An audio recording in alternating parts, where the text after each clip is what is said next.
What's going on, everyone? You know what day it is? It's Tuesday, and it's time for Landon Rank to come off the bench and give us some sports update. Let's hope we can get some sports junk talk tonight. Who's going to win the NBA Finals and some other sports stuff. And yeah, let's have a good time. Landon, I'm going to give it to you now. All right, thanks, Mac. I appreciate it.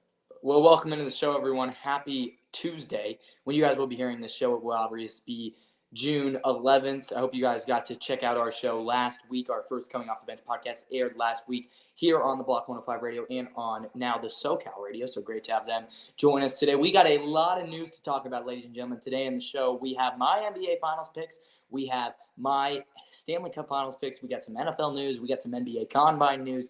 We got some news out of college basketball. We got to talk about some WNBA. We have a busy hour show tonight, and make sure to comment down below if you have any questions at all. Welcome aboard to the stream. And Cowboy says, "What's up, man? How are you doing?" I know you're actually. I don't think actually you're a man, but what's up? How are you doing today, Cowboy? Thanks for listening to my show live today from my studios in Longmont, Colorado. Let's jump right into it, into the show today. So we got some NBA action to talk about. The NBA Finals will begin this Thursday as the two teams representing our teams that I was 50-50 for on our last podcast. If you heard, we talked about how I picked the Timberwolves to defeat the Dallas Mavericks. But instead, we had the opposite of what happened. The Dallas Mavericks taking down the Minnesota Timberwolves in a 5-game series. That is what we're going to start off tonight on tonight's podcast. We got to talk about a series that surprised me, but it makes sense when you think about it, ladies and gentlemen. The Timberwolves and the Dallas Mavericks opened up a series like the Denver Nuggets did against the Minnesota Timberwolves. The higher seed lost the first two home games in this series. Dallas took down the Timberwolves on May 22nd in Game 1 by a 3-point game, and then in Game 2 by 1 point. So both of these games, very, very, very close. Ladies and gentlemen, our conference finals games were extremely close. We're going to get into the Celtics in a second, but what I saw from this series is I saw great play between Luka and Kyrie. They really look like the duo that we are looking for in this NBA. And the question is there is a trio outside in the Minnesota Timberwolves with Rudy Gobert, with Karl-Anthony Towns, with Anthony Edwards, and they got taken down by a duo that looks really good right now. I mean, look at where the Minnesota Timberwolves were coming off a 7-game series against the Denver Nuggets. They were tired. The Mavs that came off a win against a series win against the Thunder the night before. So both teams were about the same fatigueness. One team having to get back home, one team having to go into Minnesota. And Game 1, a very close one. I said 3 points. And then Game 2, a 1-point game. Those are the two games that really make the difference in this series. And ladies and gentlemen, this is the NBA playoffs that we have learned that home court does not matter. This NBA playoffs will change the course of this way we look at NBA and saying, look, the home court advantage does not matter anymore. Teams are adjusting. Teams are able to get to these arenas and practice faster than other teams could. I mean, if you truly do think about it, in a 4-game series, both teams most likely after Game 2 head to the lower seeds house probably around the same time. And they probably try to get the same amount of practice time in between the games. So you look at the Minnesota Timberwolves, who are heading back to Minnesota after coming in Denver, and they take a flight over after that. Same with the Dallas Mavericks. They had a home game, so they fly up to Minnesota. So, ladies and gentlemen, if you think about it, the Minnesota Timberwolves and the Dallas Mavericks had time to have the exact same playing time in practice time in between games. And the Dallas Mavericks did get an extra day.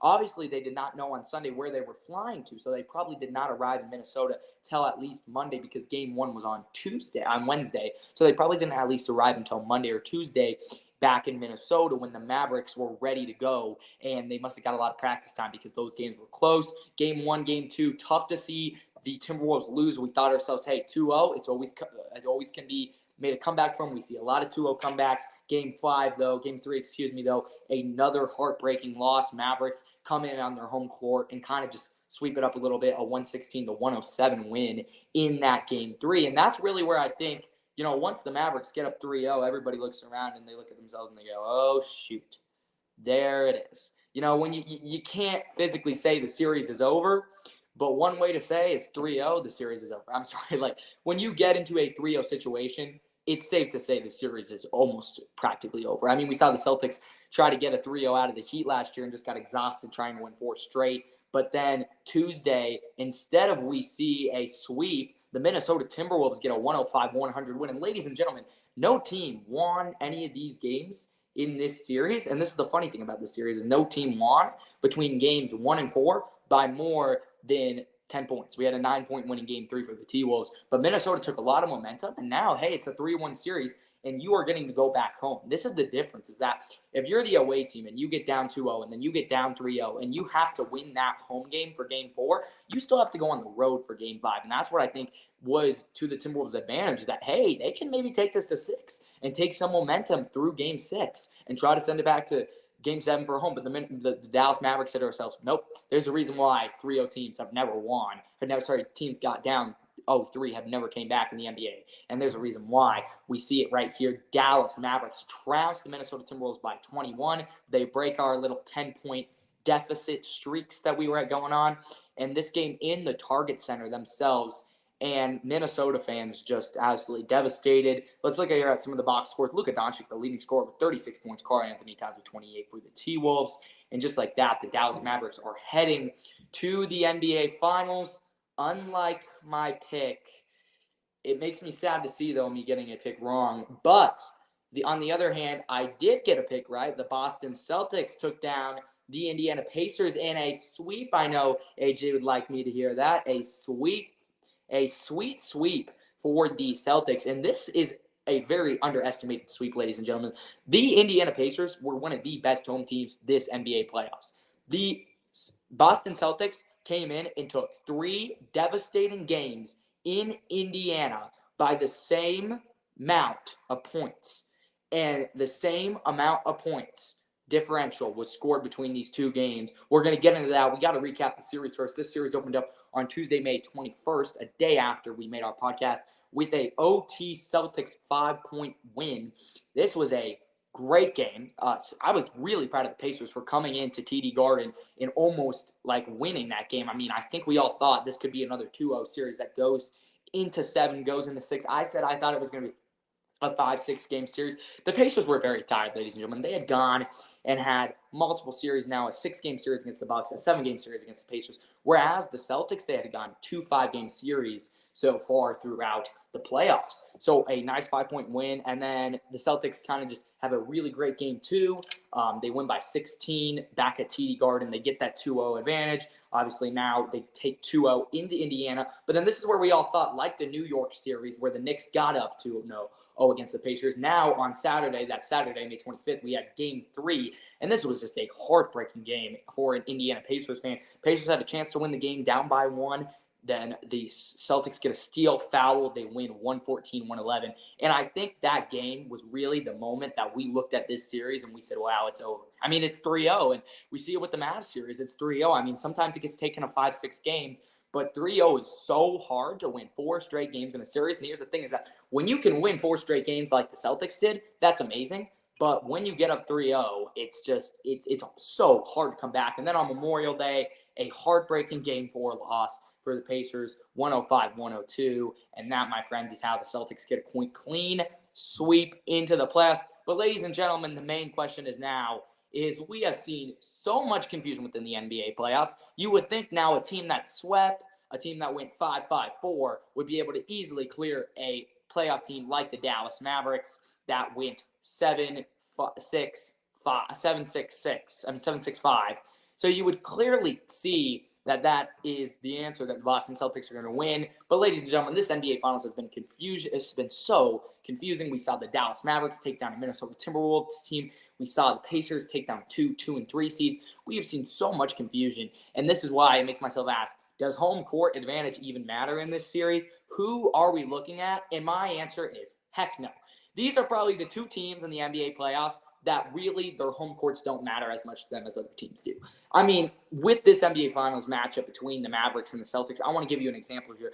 The Dallas Mavericks opened up their play in the playoffs with a 7-game series earlier this this playoffs. And I think that's really what I look at, and I say, that is what's going to make the difference come, the NBA Finals. Just look at your results from your playoffs. So here we go through. The Clippers and the Mavs went through a crazy series where it went 1-0, 1-1, 1-0, 1-2. So the Mavs lost. When you lose those home games that are super hard, and they did not have a 7 game series. They had a 6 game series. So they've gone 6, 6, 5. So pretty common. And Chloe says, "What's up, Chloe? It's Chloe from the Monkey app. Nice to meet you. Thanks for tuning into the show today." But when we dig out these numbers from this NBA playoffs and we look at it and we go, wait a minute. All right, so they lose one game in game 1 at home. All right, but then they end up losing a game 2, a home game 5 in this series against the Thunder, which they could have won. So then you look at it now and you say, all right, so I kind of starting to get what's going on here. The Mavericks obviously lost, that one home game to the Thunder, which I think was disappointing for a lot of fans. But that is really what makes the difference in these series is that, all right, the Mavericks are a 5 seed. They are going to not have the home court advantage. But for them, a team who has lost 2 games already through their 6-6-5 playoff streak so far, that is what is going to be really important to this series. So the 6-6 playoff run for the Dallas Mavericks, really getting into some of those numbers here. I know I'm saying a lot of confusing things. Hopefully you guys are sticking with me. So the NBA Finals opens up on Thursday. We have a game 1 this Thursday, so 2 days from now. When you're hearing this show, we are going to be already through game 2. So when you hear this next June 11th, next through Tuesday, one team will either be up 2-0 or 1-1. And AJ says Mavs have an extra game and Celtics have extra reds, so hopefully that will play in our favor. And that's one thing that I do want to point out is we saw that with the Timberwolves series, and I think I said it earlier, is the Timberwolves series really was changed because of that one extra practice day that the Dallas Mavericks got. That's one thing I think really helped them win game 1, which really helped them motivate them to win game 2 and 3. So we got to talk about this. What do I think? Celtics are favored right now, 6.5 point favorites in game 1. I do think the Celtics are going to win game 1, but I do not think this is going to be a sweep. I want to say this right now. This is not going to be a sweep series. As much as people think it is, this is not the Miami Heat versus the Denver Nuggets last year, which was a gentleman's sweep, but this is not an 8 versus 1. This is a 1 versus 5. This is much more fair. It's not 1 versus 2. It's not 1 versus 1. But this is a series when you have a guy like Luka Doncic, who is a runner-up for MVP. You have a guy like Kyrie, who has experience in the NBA Finals. But then you have a guy like Jason Tatum, who has failed to win an NBA Final, had that series against the the Golden State Warriors a couple of years. You have Jaylen Brown and Jason Tatum, who are one of the best duos, in my opinion, in the NBA. In the NBA, yeah. And that's really important, is because for them, that is their team. And that is what makes the biggest difference. And you got a guy like Derek White, who can play great ball. You have guys, that can play in the NBA that have experience. Obviously players that the Celtics have lost in the past, that when you look at this Boston Celtics dynasty, ladies and gentlemen, the Boston Celtics, one of the greatest NBA teams of all time, they have themselves an amazing team, won so many championships. I believe they have here, I don't know, AJ might be able to tell me the exact number of championships that the Boston Celtics have, but I believe they have over 11. Obviously they have a ton of Boston in Boston. They have a ton of NBA Finals. Could this be an extra one for them? I'm going to give you my pick in a second, ladies and gentlemen. But first, we got to talk about this game 1. I think it's going to go like this: 1-0. Then the Mavericks are going to surprise everyone, and they're going to win close game 2. And then it's going to go 1-1. It's going to go 1-1. Then Celtics are going to come into Dallas, and it's going to go 2-2. And then it's going to go 1-2 Celtics. And then it's going to go 2-2. So we're going to have a tied-up series coming in, and then here's what's going to happen. Celtics are going to win Game 5, and then they're going to win Game 6, and they're going to get themselves a 6-game win. The thing about the NBA is people forget how quick series go by, because once you get to Game 5, Game 6 and 7 are all about momentum. I want to explain this to you, and it's about, through my research. I'm young. I'm 14. I've been watching the NBA since I was 6. I've been watching ever since the beginning of the Celtics-Warriors series. And what we saw with those series, and what we see still to this day, is the amount that momentum helps you out. Ladies and gentlemen, look back to the Golden State Warriors versus Cleveland Cavaliers 2016 series, one of the greatest comebacks in NBA history. Warriors get up 2-0. Cleveland uses their home court advantage, gets one win, but then The Warriors strip that away from them into a 3-1 series. And we get into a 3-1 situation in that series where we head back to Golden State, where it appears this is just going to be a gentleman's sweep here. But no, there are so many examples of teams that get up 3-1. They have a chance right there, 3-1. They have a chance to go back to home court. I mean, it reminds me of the Avalanche a couple of years ago. They had a Game 5 against the Tampa Bay Lightning, which they lost at home to win the NBA, to win the Stanley Cup. Game 5 at home with a chance for the team to clinch is more a 50-50 ball game than Game 6 a 50-50 ball game. In my opinion, Game 6, where the home team in Game 6 is on the verge of being eliminated, is more likely to be a loss than Game 5, where they're more likely to be eliminated on the road. That would not make any sense that Game 6, where they have a home court advantage, where they're trying to get to Game 7, that they're more likely to lose there than going to a home court team that's up 3-1, that has all the momentum on their side. It's because of the power of the travel of these teams. Who's going to get back to the destination faster? Who's going to get more practice time? Who studies film better? Who's a better coach? I mean, you got many young coaches in the NBA. I mean, it's funny talking about young coaches because we're talking about guys that are less than 50, but you look at a guy like Joe Manzala, who is the Celtics coach, who's only 35, one of the youngest NBA coaches, a 35-year-old coach. He's a young guy. He's a young guy. This is his first NBA final. And then you got a guy like Jason Kidd, very experienced NBA player. I think we all know who Jason Kidd is because of his run in the NBA and now being the Dallas Mavericks coach. We look at this and we say, we got two experienced coaches, but who's going to win? Who's going to win? Who has the better roster? Who is destined to win? The Boston Celtics are. Jason Kidd's a great coach. Celtics, I agree with what he just said. Celtics have won 18. That's a really good point. You look at this. The Boston Celtics, they are very, very, very, very good. Won 18 NBA Finals. That's crazy. All right. Changing topics. As one more question here, Luke, first and last hit show says, will Luka be better than the great Dirk play for the Mavs? Let's talk about that one more time. Dirk is one of the greatest all-time players. Dirk knew okay, I always have such a hard time pronouncing his name, but Dirk Nowitzki, I think that's how you say it. Nowitzki. One of the greatest all-time power forwards for the Dallas Mavericks. Number 41 is regarded as the GOAT in Dallas. Won themselves, I believe they led the Mavericks to an NBA final. I'm not the biggest Dirk fan, but I believe obviously he's listed at 6 foot, but I believe that he made it to an NBA final, and I don't know if they won an NBA final. That's a good question, though, with the Dallas Mavericks. 2011 NBA Finals is the one I'm thinking of. I thought that one was the one against the Cavaliers. Oh, yeah. That was the one against the Cavaliers when the Mavericks did win. Yeah, the Mavericks did win that one. So could this be a series like that for the Mavs? The thing is, I just don't think the Mavs are going to win. It's just kind of like when you look at, like, okay, there's a dynasty like Alabama who's destined to win the national championship one year. And then they run into the playoffs and they run into a team like the Cincinnati Bearcats like they did a couple of years ago. Like, what are they doing there? I'm not saying the Mavs are one of those teams, but I'm saying it's very, very, very unlikely, in my opinion, that, the Boston Celtics want this. They know that this is their time. They cannot lose 2 straight NBA Finals in the last 3 years.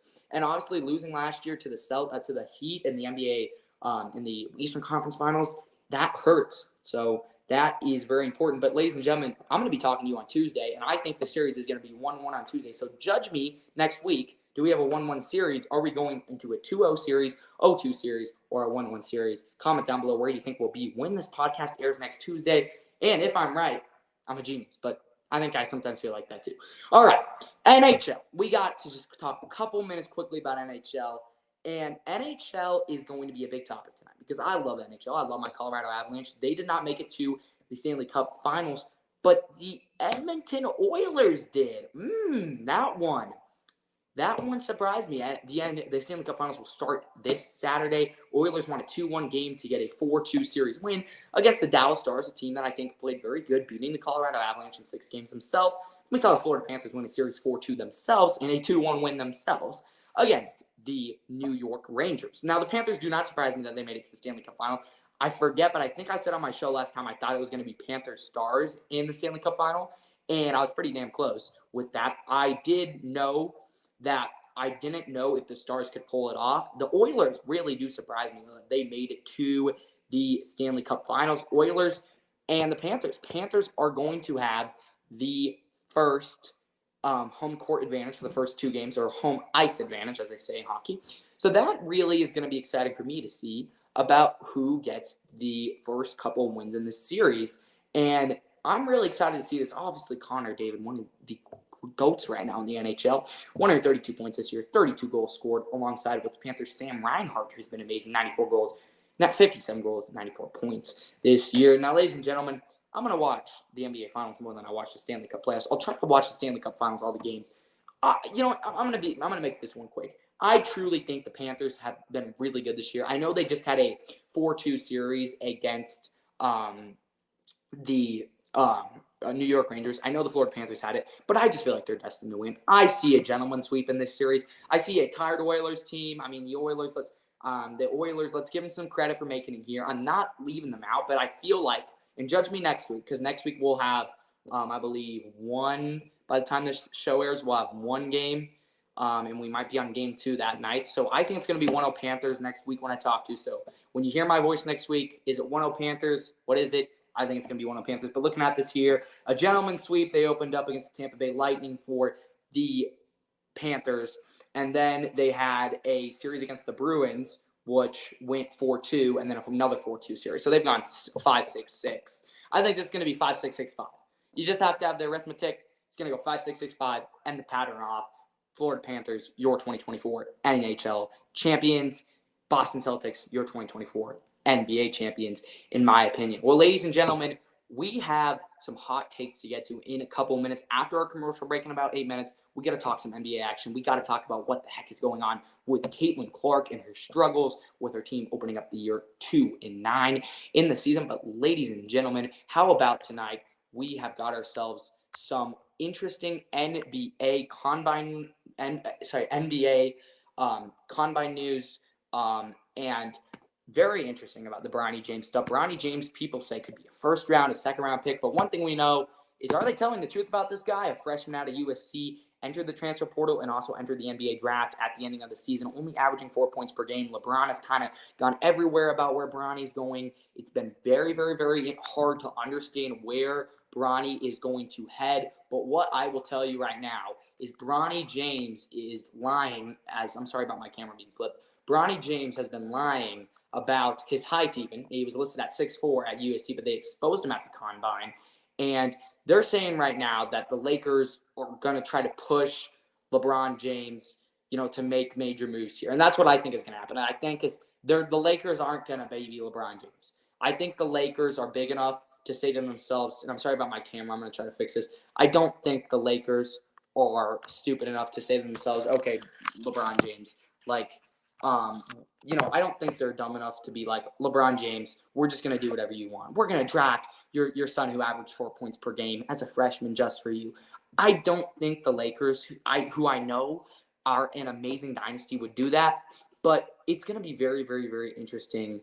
And that's one thing I think is going to be an interesting thing to see where Bronny James goes in the NBA draft. Does he get drafted? Does LeBron James move somewhere? Where is he going to go? That's my biggest question for that segment. Man, it is a wild world of sports right now. I've been talking about how, NHL is going on. NBA is going to go on. But ladies and gentlemen, in 2 weeks, we're going to be done. We're going to be on to MLB, where I watch my Rockies go up and down every night, where they win a game and then lose a game and then win a game and then lose a game, where I watch this stuff happen. And then here we are sitting here, and I feel like every single time I watch MLB or I try to watch some stuff that's going on right now in the MLS, I say to ourselves, what is summer for? What is summer for sports-wise?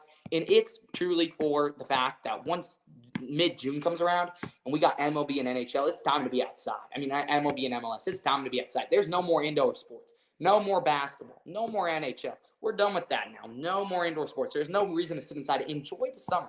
And that's what I like, is that these seasons end and they kind of just tell you, hey, guys, it's time to live out your summer. It's time to go out to the baseball games and watch the Rockies lose. I mean, they're down 4-0 right now to a Reds series. That's super embarrassing. I mean, obviously next week, where will the Rockies be at? It's every week they're going to be up and down.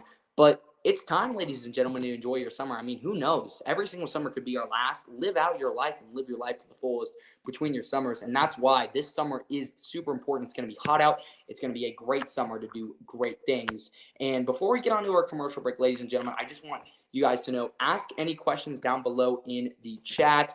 Make sure to like and subscribe to my YouTube channel here at Landon Sports Network, and like and subscribe if you're listening to the radio next week onto our channel and to AJ's channel and Mac's channel at the First and Last Hit podcast. I'm Landon Rank, the host of Coming Off the Bench. We're going to take a commercial break in about 5 minutes, but before that, we got one more topic to get to before we have our commercial break, and then we chat some WNBA for a couple of minutes. But we got to talk some NFL news. I always talk about how the NFL spirit lives off in the offseason.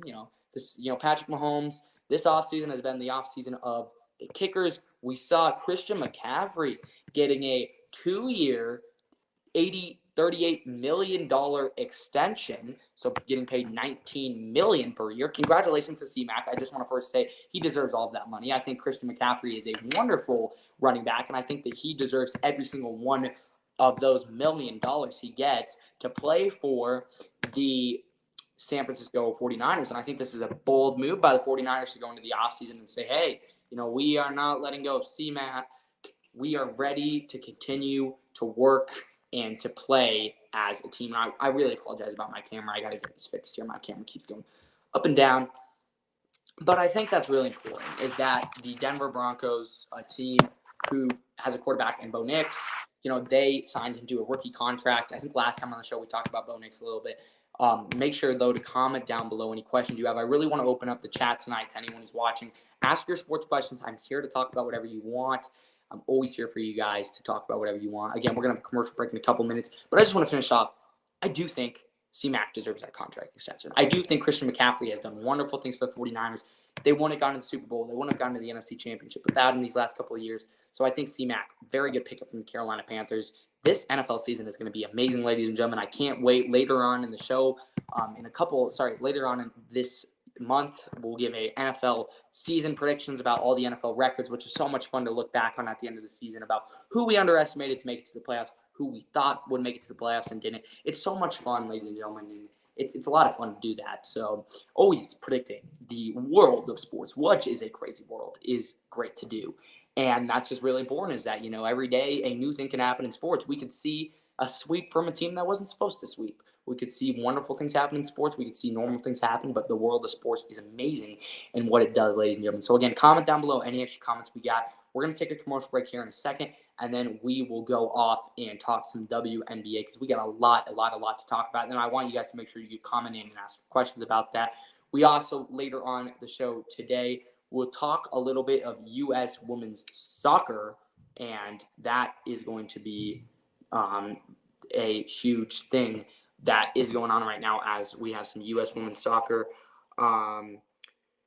So I'm really excited, folks. Make sure to comment down below all your questions in the chat.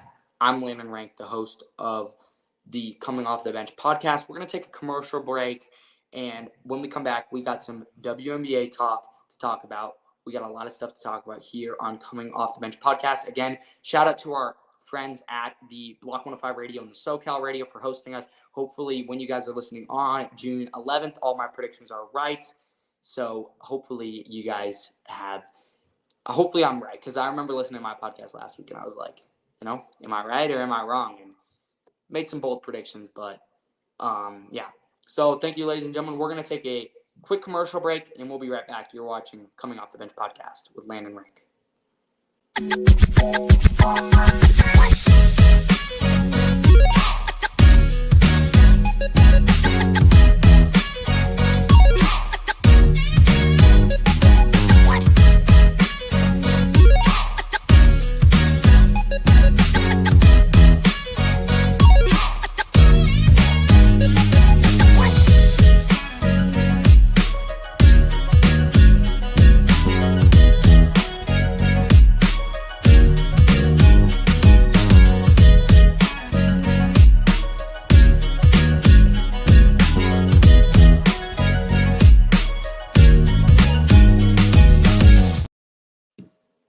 Welcome back to the show. My name's Landon Rank. Behind my scenes, our amazing producers, Matt Dubbs and AJ Wichita. You are watching Coming Off the Bench podcast live from my studios here in Longmont, Colorado. Halfway through our hour show tonight. Hopefully you guys are having a great Tuesday, June 11th.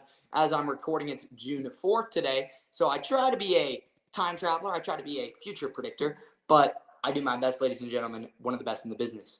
We got some WNBA action to talk about here for a good 15 minutes. I want to really get deep into some takes about what is going on right now in the WNBA, ladies and gentlemen. Obviously, these takes are not going to be anywhere offensive or sexist to any of my takes. I'm just going to give you guys a great take on what is going on right now in the action you're going to take from a 14-year-old. So this is really what I'm seeing right now, ladies and gentlemen. And this is what the frustrations people are receiving about these teams and what is going on in the WNBA. So let's start by recapping it. Caitlin Clark, a phenomenal player. I'm from Iowa. Love her. Great player. Had a great college career. But it feels like after the start of her season, where she has started the regular season 2-9 with one home win and one home loss to two teams that don't even have a winning record, the Sparks and the Sky. They just got beat by 36 by the Liberty for the third time this season, who have Sabrina on their team. Starting out 1-9, they got beat 104-68, which is extremely unacceptable. To lose in the WNBA, Caitlin Clark in that game had a atrocious game in the loss to the Liberty.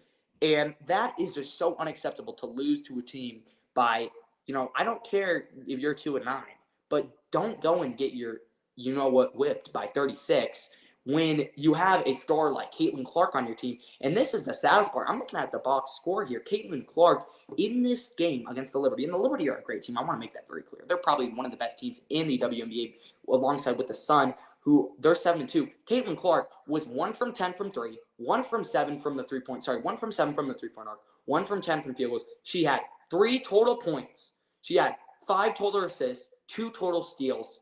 And the worst part about this is she had 3 total turnovers. Caitlin Clark and her turnover issues have got really bad. I watched a lot of her games this year, and I see a lot of the turnovers she commits. Clark already got injured in that game, left with an ear problem. She is averaging 15.6 points per game, 5.1 rebounds, which is still pretty good.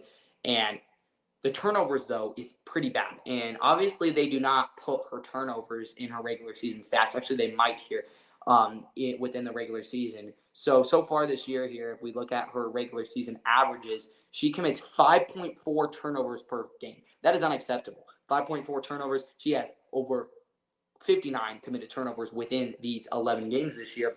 And that's where I get frustrated at, is I say, hey, you are bringing a lot of attention to the crowds, but you've only won 2 games so far this year, and your schedule has been against a lot of teams with losing records. And now, here's the thing, is they come into a game this Friday. So next week when I talk to you guys, they will have 2 more games in the belt. So when I'm talking to you, they will have 2 more games. They played the Mythics last Friday for you guys, coming up on this Friday for me. Who's a team who's 0-9. And I'm very curious, folks. I'm going to try to be a time traveler, and I'm going to tell you, the Indiana Fever are going to lose to an 0-9 Mythics team on the road. I'm going to tell you that right now. They're going to lose to an 0-9 Mythics team and go 2-10, and Caitlin Clark's going to have an average 10-point game. Watch me predict the future. You comment down below what you think will happen in this game on Friday. It's on Ion. People who are listening to the show next Tuesday, was I right? Was I incorrect? But then next Monday on NBA TV, they're going to play the 9-0 Sun, where they're going to get absolutely defeated. They're going to get crushed by 40 in the game, and then they're going to fall to 2-11. And then that is where we're going to be next week on the show. I see the Fever 2-11. Caitlin Clark struggling. Fever struggling. What is going on? She had such an amazing career in Iowa. I got to watch her. I got to be an insider as someone growing up in Iowa City, Iowa. I've met her multiple times. Is the WNBA targeting her? We know the problems about all the technical fouls that have been happening. We know everything that's been happening with Clark. And that is why it is super frustrating to see what is happening. And that is really amazing to see that all this stuff is happening to her after having such an amazing career in the WNBA. And that's in the college basketball, is that now she's still averaging 15.6 per game, but she feels like all the technicals she's received and all the technicals that have happened to happened to her this year have been all because of her getting mad about a foul that's called and her getting mad about a non-foul. But listen, it is unexcusable to get technicals anyway. I mean, the refs are not bad enough that they're going to tee you up if you just tell them, hey, why is that a foul? But instead of screaming at him and going 1 from 10 from the arc, I'm sorry, Caitlin, I love you. I watched you play at Iowa, but that is unacceptable. I'm a 14-year-old telling you this, and we know this. For the amount of people that come to your games, spend money out of their day to watch your team get blown out 68 to 104. And I get that. I get it. It's the best team in the WNBA. It's the second best team in the WNBA. I get it. But that is unacceptable. That is unacceptable to lose by 36. That is extremely unacceptable for Caitlin Clark. And that is one thing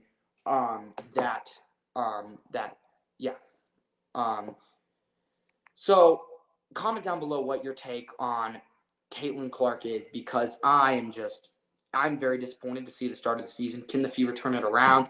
I mean, I want them to beat the Mythics, the 09 Mythics this Friday, or last Friday for you guys, but I don't think they will because of how the effort of the way the team plays. So many people watching their games, so many people tuning in to watch them play, to get them. And it's so embarrassing, though, to get, imagine how the players feel. There's thousands of people there in the stands, tens of thousands. There's hundreds of thousands of people watching at home, and you go and get beat 68 to 104. No. One thing about the WNBA is, we know about the salary stuff. We know about it. But the game, the offensive side of the production of the game is not enough right now, ladies and gentlemen. I'm a 14-year-old. And the NBA, from what I know, and from what you look at it statistically, teams have an easy time scoring hundreds of points. Yeah, a game in a 110, a game that ends in 120 to 117 might be a little bit on the higher scoring side, but a 103, 107 game is about an average NBA game. A 110 even. WNBA teams, Caitlin Clark's team, I don't even think they've scored 100 points this year. I don't even think they've got close. Let's look at it here. Let's look at all their regular season games. I'm not including preseason games. The Fever, let's do actually right now. Let's have a little chat, ladies and gentlemen, because I don't want to be running my mouth unless this isn't true. But let's look at this. The Indiana Fever have scored 71, 66, 80, 84, 83, 78, 80, 80, 82, 88, and then they've scored 70, 60, 71, 68. Unacceptable. Did I say 83 was the highest? 83 was the highest. If you think about that, the Fever rotate through probably 8 players per game. So that means that one player needs to have 20 points, but players need to score more than 6 or 7 points per game.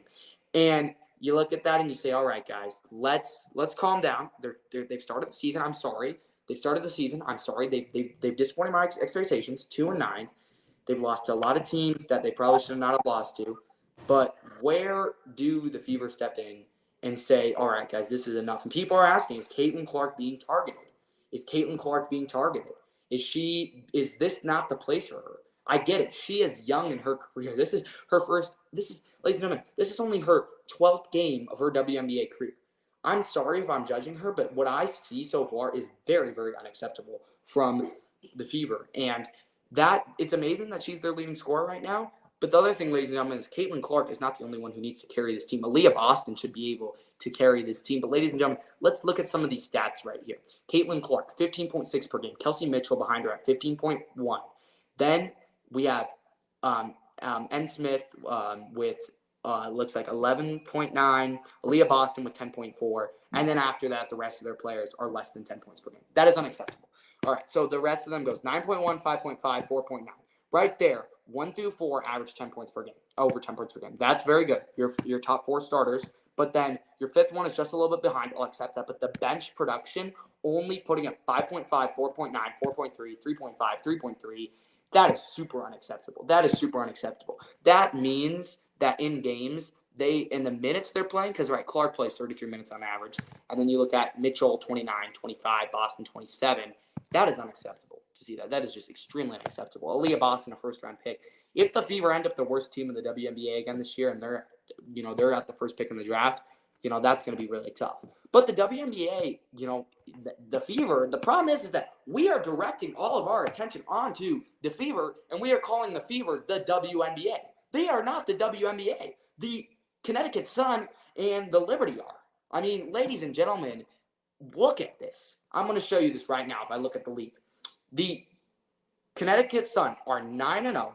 They're 9-0. They're averaging 80.2 points per game. And the Fever are averaging 77.4 points per game. But more people watch the Indiana Fever because they can get access to this game to watch a girl that goes 1 from 10 from the field goal, from shooting on a night. They would rather watch a girl that's team is 2-9, shoots 1 for 10, than a Connecticut Sun team that are 9-0, averaging 80 plus points per game. You got a team like the Liberty, who are 6-2, averaging 86.1 points per game, and they're only allowing 76 points per game. The craziest thing is the Connecticut Sun average 80.2 points per game. They allow 69.3 points per game. The Indiana Fever allow 90.5 points per game, and they only allow 77.4 points per game. And they are 2-9, and the Connecticut Sun are 9-9. Unacceptable. Unacceptable. AJ says, what do you think about Brittany Griner, and should she stop playing in the WNBA? Brittany Griner's a whole different story. Brittany Griner's had a crazy journey through all of the stuff with prison and stuff like that. She had a great career at Baylor. I don't think, and this is one thing I hate in sports, nobody's career should be judged about what happens off the field.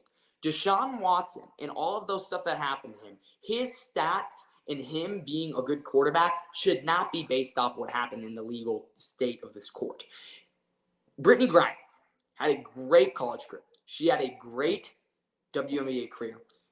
She is a good player, and she should not be judged on what she did because, yes, she did do stuff that was extremely illegal and wrong, but at the same time, you cannot look at a player and say, well, this person did this, but he had all the greatest passing yards in the NFL. He might not be a good person, but in the sports world, you cannot judge people off what happens on the court. It all is what is on the court. People, how good of a person they are, how good of an athlete they are, that can be judged, but their stats and if they are the GOAT can be judged off that. Make sure to comment down below. Did you disagree with any of my takes? Respectfully, though, I want to make sure I am clear. I'm really happy to see the WNBA be out there, be productive.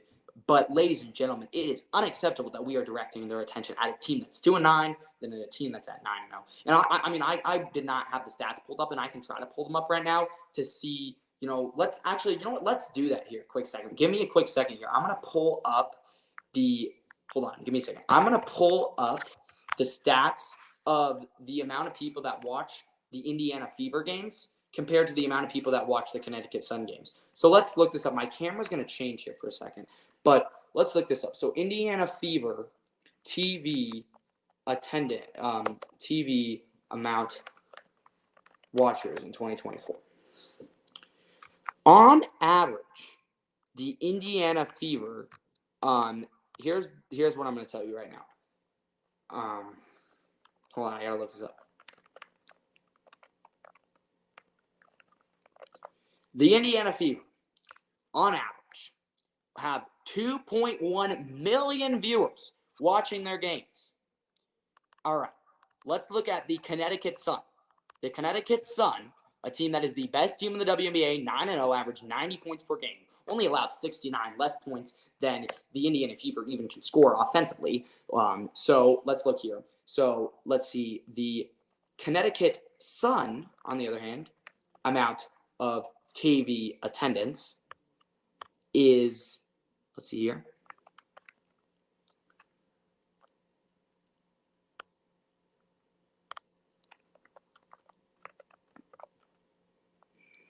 The Connecticut Sun have an average of 680 viewers in their games compared to the Indiana Fever, who get 2.1 million people to watch their games.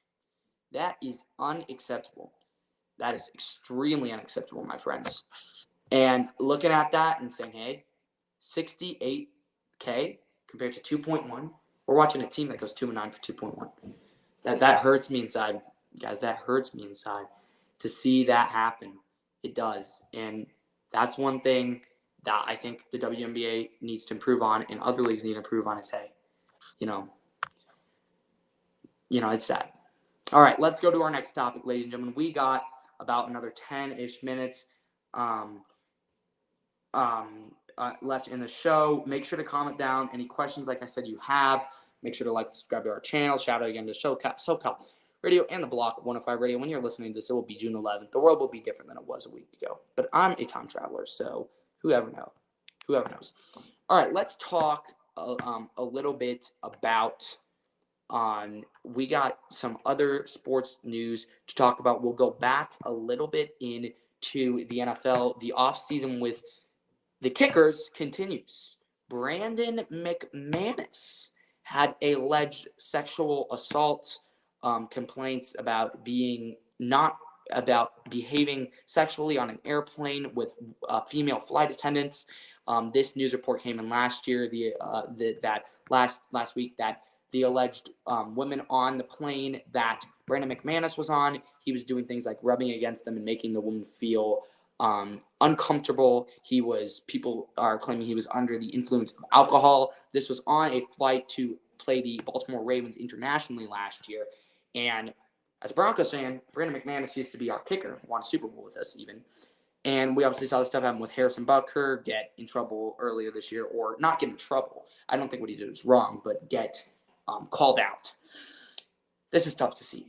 Who's going to be next? Justin Tucker doing illegal stuff? Justin Tucker is one of the nicest guys you'll find around.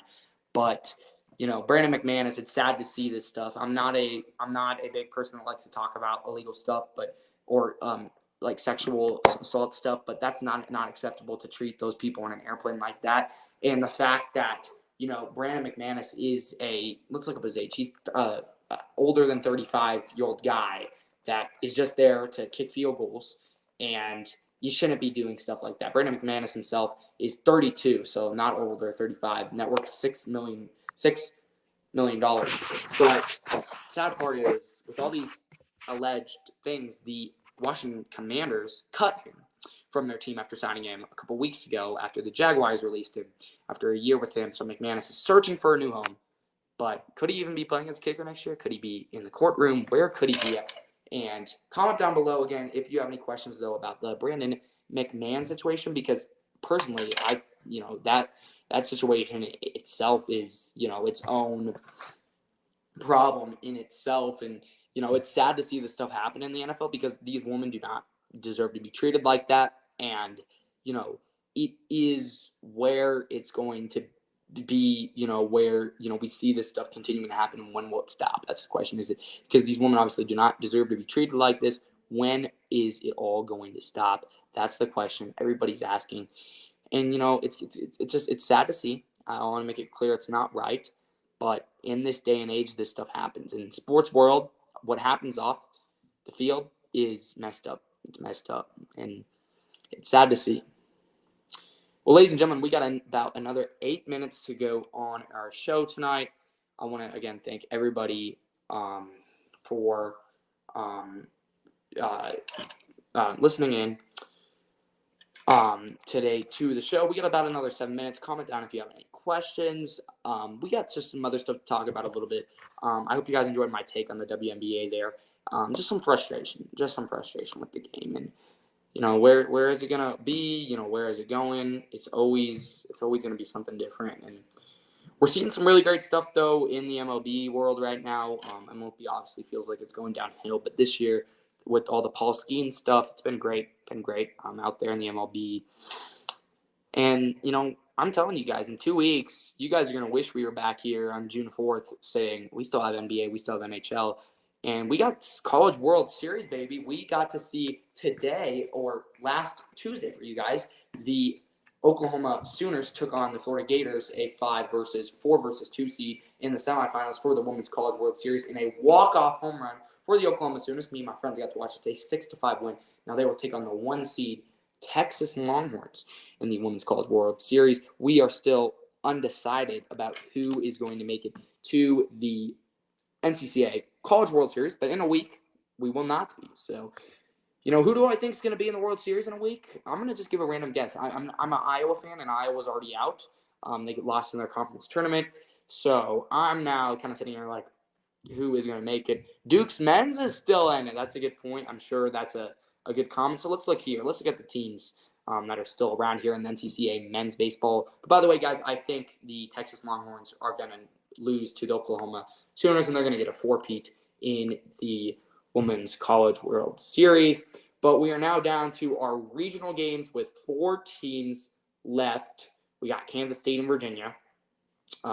We have a lot of teams left. So we're down to our regional games, and we have over 30 teams left. But we'll get down to the elimination round, and then we'll get down to the semis soon. So we're making our way down. Obviously the World Series softball is always a week or two ahead. So it's a lot. It's a lot of stuff going on right now.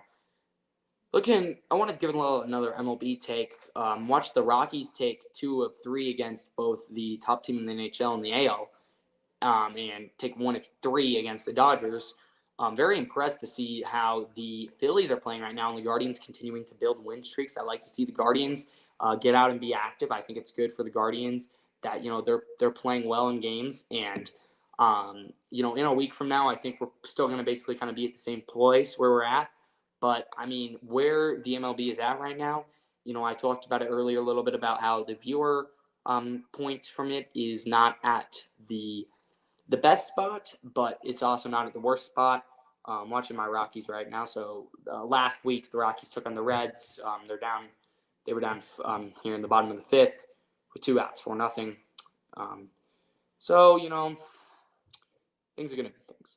I'm blessed that Colorado has good hockey and good basketball, but you can't have good sports and everything. And I'm hoping the Rockets are gonna be much better this year. Hey, next time we release our podcast, it will be June 11th, and we got a lot of things that happen here. As we have about 4 minutes to go on the show, just gonna wrap up here. And next time, though, the show will come out June 11th, and then 25th will be the next time. We'll film our next podcast on June 18th.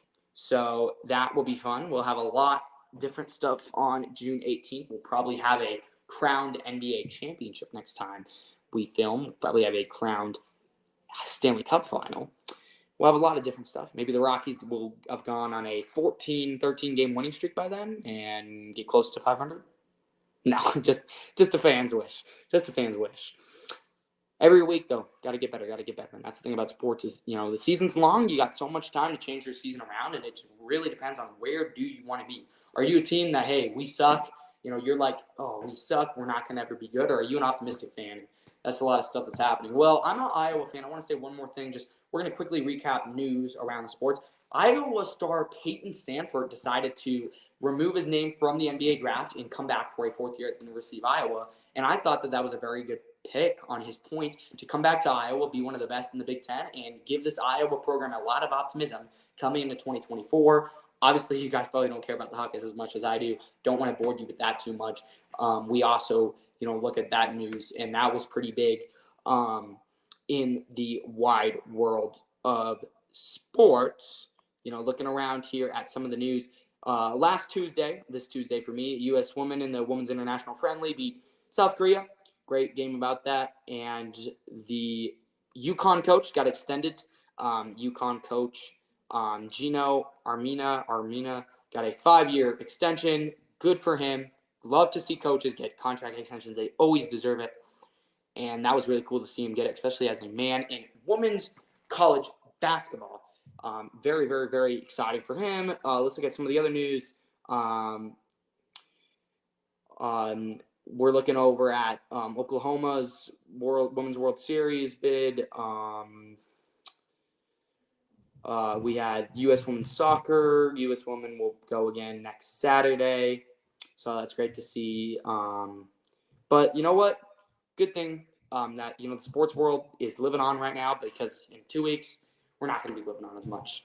Well, ladies and gentlemen, that is going to do it for the show tonight. Happy Tuesday, June 11th for you. For me, June 4th, I'm your favorite time traveler, Landon Rank, here on the Coming Off the Bench second podcast.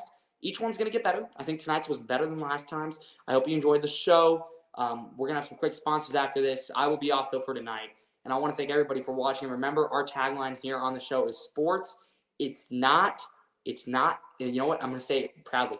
Sports is not a dream. It's not something that you like to do. It's a lifestyle, my friends. Go out there, play some sports, get out in the sun, enjoy your summer, go to the pool, play some sports, and live out your life to the fullest. You never know.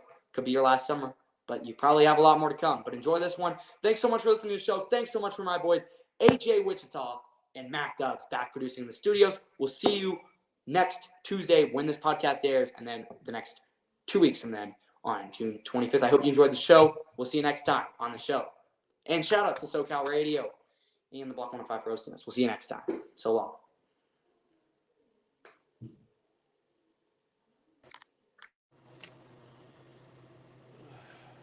There we go. Great show tonight, Landon. Hey, guys.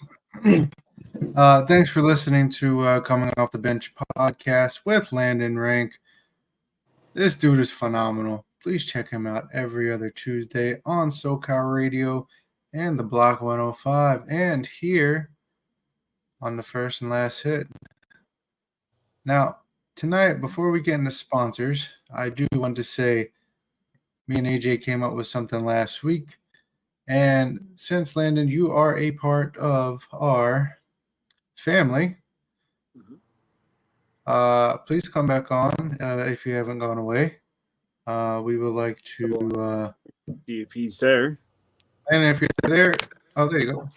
So me and AJ came up with something last week.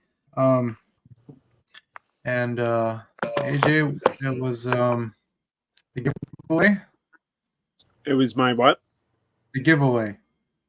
Oh, yes. So we have a giveaway that we came up with. What we're going to do is give everybody a chance to enter in. Drop a comment, name, information, stuff like that. This is going to give you a ticket to enter into a raffle at the end of the month or at the beginning of next month. This way, and this is for all the fans. You enter in, and we will tally everything up at the end.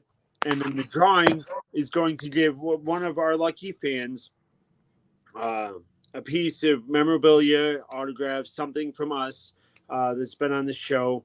And Landon, of course, you're part of the family, so you're included in that too. However, one of the details, because I did make mention last time that there were going to be more details to come. So give a little bit more information is that the winner of the drawing will get to choose whether or not they want a memorabilia piece or autograph or whatever from either Mac, myself, or Landon, or it could be all three. It's really the winner's choice there. So we're gonna let it go for a month, see who wants to be a part of that and participate. And if you don't drop your comments in during the live show, we will leave our email. You can also reach out to Landon, and he can let us know as well. So we're looking forward to this, and hopefully you guys will jump in and participate. Yeah, I got a lot of cool things to So, no, sorry, go ahead, Landon. No, I just want to say, yeah, make sure to drop a comment, guys. I got a lot of cool things to auction too. I know Mac and AJ do too, but guys, I mean, it seems like a little drawing, but I promise you, you will be satisfied with what you get from the auction. We got a lot of cool sports stuff here in the show. We also got a lot of cool other stuff. So yeah, back to you, Mac. So today is June the 4th. So a month from now will be July the 4th. So basically, we will go a day after, and it'll be July the 5th, because nobody's going to be around on July the 4th. Why? Because one is the 4th of July, and everyone's on vacation. So, but that Friday and Saturday, we still will have a show. So at that time, we will tally up everything, and excuse me, and everyone will get a shot at the drawing. Now, sponsor-wise, so if you're looking for a new book to read, everyone please go and check out The Author of Poseidon with The Mighty Voyage. And if you don't want to listen to it, if you don't want to listen to it, maybe you are having some reading issues. It's called earbuds, earpieces. You put them in right here. It's called your ear, and then you can most certainly listen to it. You get a narrator, you get background music, you get all the good fixings that you don't get when you just read it. Plus, it's less strain on your eyes. So go check him out. It's a good read. You won't be disappointed. If you're looking for self-defense, I know a guy, Peter Honigman, one of my favorite people Yeah. to teach you self-defense. This guy's very good, and AJ, please tell him why he is very good. This man will teach you self-defense from all ages, in the womb to all the way to in the casket. We just ask that you use self-defense responsibly, that you don't use it to beat your caregivers and treat them like garbage. So otherwise, go check him out and use it responsibly, because otherwise you will get in a lot of trouble. Towns, sorry to interrupt sponsors. No, this is not from last week. This is from this week. Anyways, Right. back to sponsors. The Cowboy. Oh, If you're Robert looking- Wilson. Yeah, the Cowboy, Robert Wilson. If you're looking for a motivational speaker, or if you're looking to get some motivational speaking classes or wanting to become a motivational speaker, this guy is the guy that you want to learn from. And why do I say that? Because this guy can take the word "it" and turning it into a mind-blowing Conversation, discussion, whatever you need. He has classes starting from $3.99 to, I believe, $9.99. So go check him out. He's also got ebooks, things like that. So go check him out, and you won't be disappointed. Also, we were speaking of collectibles and doing the raffle. Yeah. I will do y'all one better. Mhm. And this is from our boys, AC's Cards and Collectibles. We will throw in to whoever wins the raffle a free mystery bag. Yes. of cards. Yeah. So, and then last but not least, Ball Club. If you're looking for new gear, if you're looking for new hoodies, if you're looking for new hats, mugs, Whatever you socks, want. shirts, whatever you're looking for, please hit us up. We will leave our email in the The comments description here below. All right. and send you a catalog. Also, if you want anything from the First and Last Hit show, same thing applies there. Let us know. We will send you a catalog on that as well, and we will hook you up. And also, new merchandise is on the way through Ball Club, and that is with the First and Last Hit show as well. Coming Off the Bench podcast merch will be on the way in about a month. So go check that out and get yourself an ace piece. Represent this young man who always gives you the sports that you need, gives you all the information, and never disappoints. This man is going to go places. This young man is going to go places, and he's going to take Stephen A. Smith's job one day. And Mad Dogs, too. Oh, I said it. Anyways, guys, I'm not taking up too much of Landon's spotlight here. This is his show, and he does Thank you, Landon, for having. Does a real good job, and we're proud of you, dude. And like I said, we love that we got you on the team. All right, guys, this is from the First and Last Hit and Coming Off the Bench. We will see you Friday. And hopefully Saturday night we have some good news to share. Anyways. See y'all later, and thanks for joining. Thanks for joining, and y'all have a good night.